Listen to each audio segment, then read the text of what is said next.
Arestado sa Cagayan de Oro City ang lalaking nanggahasa sa isang taong gulang niyang pinsan. Makibalita tayo kay Clyde Macascas ng RTV1 Mindanao.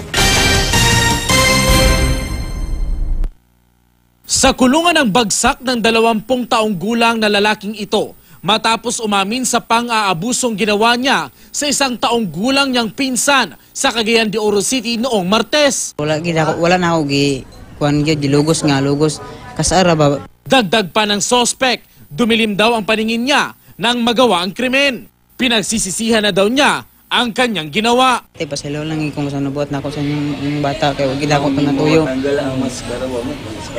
Kaya iwa ko na daw nga ako itong nabuhat kaya ako ba nang ayaan na anak ito sa nguyaan. Base sa investigasyon ng pulisya, nangyari ang insidente ng iwan ng kanyang ina ang biktima sa sospek dahil may binili ito sa palengke. Pag uli ko no sa ihang mama, sa bata, mo na lang to iyang nahibalaan kaya lain na ang pamati or paminsara sa bata.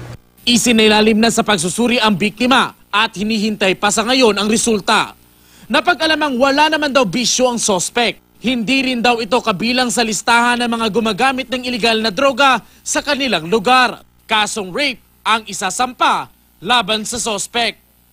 Clyde Macascas, Nagbabalita, Pilipinas.